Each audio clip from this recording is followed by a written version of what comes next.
그래도 사람 일은 모르는 거잖아요. 그러니까 왜 굳이 알려고 그래? 사랑? 그냥 연애운 타로점 보는 거. 남자분이랑 결혼 언제 하는지. 직업이나 미래, 오늘의 운세 이런 정도요?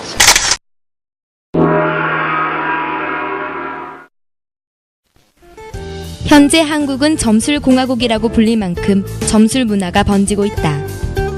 통계상 성인 10명 중 4명은 점이나 사주를 본다는 통계가 나올 정도로 우리 생활 속 깊이 자리 잡고 있는데, 특히 매년 1월이면 신년 운세를 보러, 그리고 대학 입시나 취업 등 인생의 중요한 갈래에 섰을 때 이를 상담하기 위해 점집의 문턱은 닳지 않는 날이 없다. 과연 우리나라 사람들은 점에 대해 어떠한 인식을 가지고 있을까? 우리 제작진은 번화가에 나가 시민들을 대상으로 설문조사를 실시하였다. 총 653명을 대상으로 길거리 조사를 수행한 결과 점을 믿는다는 의식이 55%, 점을 믿지 않는다는 의견이 45%로 나타났다. 오히려 점을 봐서 사람들이 오히려 마음 편해질 수도 있고 약간의 자기 위안을 삼을 수도 있을 것 같아서 좋은 것 같아요. 역행으로 돌아가는 거는 내 맘대로 거스를 수가 없는 거거든. 내가 안 풀릴 때 보면은 그 사람이 기분 좋게 얘기해 주면은 아 이거 풀리겠구나 언제쯤. 일단 그 좋은 얘기를 듣고 나면 사람이 행복하잖아요. 그래서 즐거움을 좀 오래 간직하게 되고 생각보다 작은 즐거움에도 더 커지게 아 이런 즐거움이 앞으로 있을 거라는 그 역술이라는 말이 진짜 그게 틀림없구나. 저는 점을 믿지 않아요. 항상 이렇게 바뀌기 때문에, 항상 이렇게 여러 가지 돌발 상황이 있기 때문에 누구도 예상할 수 없다고 제가. 태어나면서부터 이제 운명이 정해진다는 말인데, 그러면 사람이 노력을 하고 사는데 뭐 이게 이미 정해졌다 그러면 노력해야 되는 그 여하가 자기의 운명에 달린 거지. 사는데 도움이 안 될 것 같아. 내 인생에 무슨 크게 어떻게 도움이 되는지 난 잘 신뢰가 안 간다는 거지. 점에 대한 인식이 팽팽하게 양분되어 있는 가운데, 그렇다면 점을 보는 사람들은 어떠한 이유에서 보는 것일까? 이렇게 뭐 나쁜 일이 있진 않을까, 뭐 어떻게 해야 더 잘 될 수 있을까, 뭐 이런 거 궁금하셔서. 심심해서 그냥 궁금해서 호기심으로 재미로 봤는데 내용이 괜찮아서. 앞으로의 미래를 모르는 거에 대한 불안감 같은 게 좀 사라지니까. 그 어려운 시기를 겪었잖아. 앞으로의 진짜 과연 뭐를 이렇게 내가 하려고 맘먹는 게 과연 될 수 있을까? 또한 어떠한 관심사로 점을 보느냐의 조사 결과에 애정 및 이성 문제가 30.2%로 가장 큰 순위를 차지하였고, 뒤이어 취업, 기타, 인간관계로 그 뒤를 이었다. 제일 많이 보는 건 애정운하고 직업운이 제일 대세고, 그 다음이 학업운이고, 그 이후로는 뭐 건강운이라든지 금전운, 뭐 사업운 이렇게 쭉 들어가는 거고. 이렇듯 우리나라 사람들 남녀노소라면 다양한 고민거리를 가지고 점을 보는 것이 자연스럽고 일반화되어 있다. 그렇다면 첨단 과학 시대에 점 문화가 현대 사회에 유행하게 된 배경은 무엇일까? 우리나라는 예부터 샤머니즘으로 불리는 민속 토속 문화를 통해 운명이 정해져 있다는 의식이 함양되어 왔는데, 점술 또한 그러한 한국적 전통 양식의 일종으로 여겨진다. 사람이 태어난 생년월일과 시간에서 그 사람의 인생이 이미 정해져 있다는 것은 역으로 그 사람의 과거, 현재, 미래를 점칠 수 있다는 것을 의미하기 때문이다. 이러한 관념은 현재에 와서도 큰 영향을 미치고 있는데, 결혼을 하기 전에 궁합을 보거나 선을 보기 전 사진과 함께 사주를 건네주는 것에서도 잘 드러난다. 현대에 들어와서는 IMF 이후 한국 사회가 전반적으로 불안정해지면서 사람들의 불안 심리가 급증했다. 기업 도산, 명예퇴직 증가, 경기 침체 등의 실직 문제와 청년기의 취업 대란 등 유난히 불안정하고 변화가 잦은 우리 사회의 구조 속에서 구성원들은 그만큼 불안을 느끼며 안정적인 미래를 대비하고 싶어하는 강렬한 욕망이 있기 때문이다. 현대의 과학적인 사고방식에 의하면은 점도 뭐 사주도 믿을 만한 것이 못 된다고 해야 될 텐데, 이상하게도 무당, 무속인이라든가 이 점을 보는 집이라든가 이런 집들이 늘어난다고 그래요. 점을 치거나 그 사주팔자를 보는 사람들은 막 두 가지 종류가 있다고 봐요. 하나는 현실에 대한 불만족, 그 불만족을 해소하고 뭐 욕망을 충족하기 위해서 보는 경우가 있을 것이고, 또 하나는 미래에 대한 불안감, 그 어떻게 될 것인가 하는 그런 미래에 대한 불안감은 원시 시대부터 지금 현대인 앞으로 미래에도 그런 불안감은 있는 거니까. 이러한 불확실한 현실 속에서 불투명한 미래를 알고 싶어하는 본능으로 점집으로 발을 옮기는 사람들이 증가하고 있다. 또한 가족이 해체되고 맞벌이가 대세인 한국 사회에서 믿고 의지할 수 있는 가족이나 배우자와 충분한 대화의 시간을 갖는 게 어려워진 현실도 우리나라에서 유난히 점술이 성행하는 원인 중 하나로 볼 수 있다. 외국에서는 정신과 의사나 카운슬러를 찾아 상담하는 것이 일반화되어 있지만 아직까지 우리나라는 고민이 있을 때 인생 상담을 해줄 사람이 많지는 않다. 이때 점을 봄으로써 고민을 털어놓고 함께 해결 방법을 모색해 나가는 과정 자체에서 나아갈 방향을 결정하며 스트레스를 푼다는 의미가 더 크다. 소위 이야기하는 점집이라고들 많이들 이야기들 하시는데, 그런 점을 보시거나 사주를 보시는 분들께서 실질적으로 우리나라에서 카운셀러의 역할을 하고 계시거든요. 그러니까 서양에서는 좀 제도화되어 있는 카운셀러가 우리나라에서도 사실은 예전서부터 계속 좀 있어 왔던 것들이고요.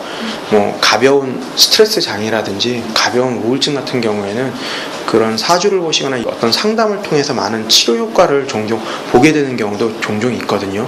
물론 이제 그에 따른 좀 부작용이 있기도 있지만요.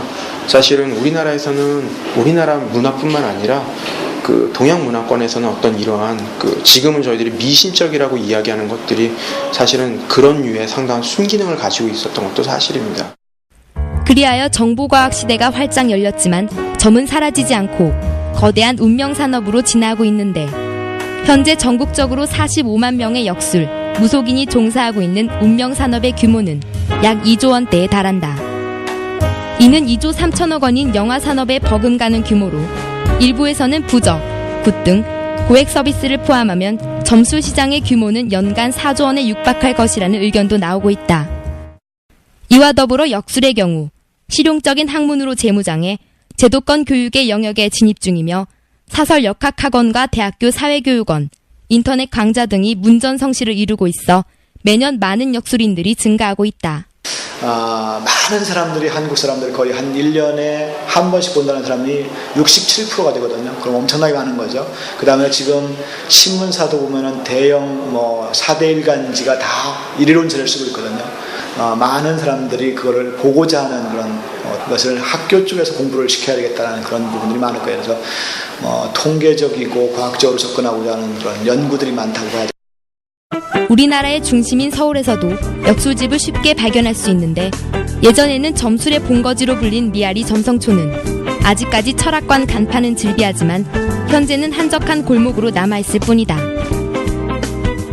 대신 대학생들과 젊은이들이 자주 접할 수 있는 사주 카페나 길거리 점집들이 신촌, 강남, 압구정을 중심으로 서울 도심 곳곳에 생겨난 것을 쉽게 찾아볼 수 있다.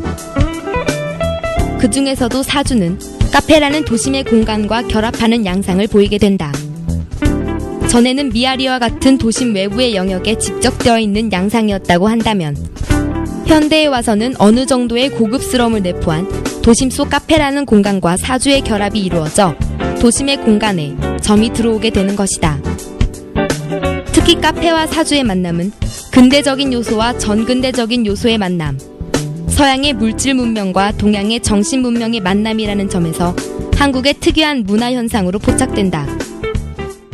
젊은 사람이 젊은 사람을 서로 카운셀링 했다는 거, 그리고 명리학을 기초로, 그래서 이제 조금 더 좀 약간 현대적이라 그럴까?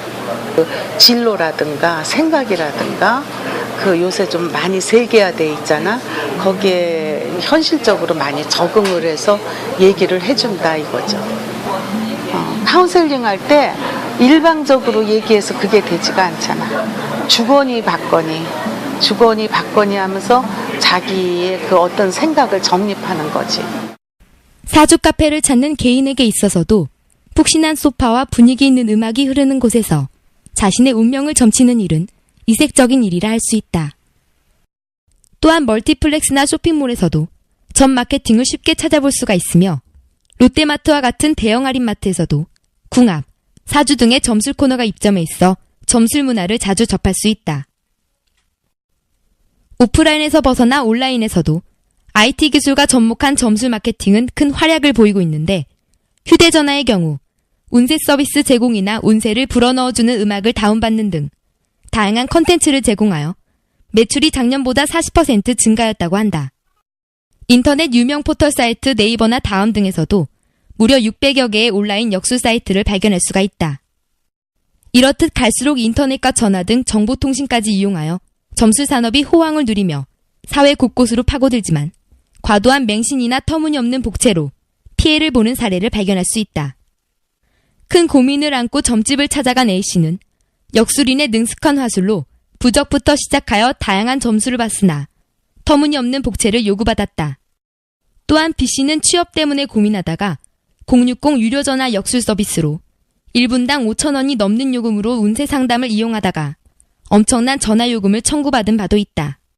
이렇듯 점술에 탐닉하게 될 경우 현실에 적응하지 못하고 망상체계 안에서 움직이는 심각한 부작용을 낳을 수 있다. 그런 식으로 맹신하는 것도 무조건 좋은 일은 아니라고 봐야 돼요. 그러니까 그걸 갖다가 적당한 수준에서 자기 기준에서 잘 받아들이고 나름대로 그걸 활용하려고 노력을 해야 되지. 점에 대한 사회적인 어떤 통념이나 이런 것들이 잘 정립이 안 되어 있고 좀 음성적으로 행해지는 경우가 좀 많거든요. 그래서 오히려 점을 믿고 이게 이러한데 좀 다양한 선택권을 가질 수만 있어도 그러한 피해는 좀 줄일 수 있게 되지 않을까. 이것이 이제 어떤 그런 그 논리적인, 과학적인 그런 근거가 있는 것은 아니거든요. 자기가 그 살아가는 삶에 대한 어떤 확고한 신념이 있다고 그러면 이런 걸 다 극복할 수 있을 것이다. 신념이 있다 그러면 그 신념을 이루기 위해서 신념을 가지고 자기가 이루고자 하는 목표를 향해서 가면서 그것을 노력하면은 그 신념도 이루어지는 것이 아닌가 그렇게 생각합니다. 우리나라의 역술 문화는 뿌리 깊게 역사적으로 유래해왔지만 현대 사회에 이렇게 만연하는 것도 사회가 불안정하여 미래가 불확실한 한국 사회의 자화상으로 반영할 수 있다. 점을 보는 것은 인생의 재미와 참고일 뿐이다.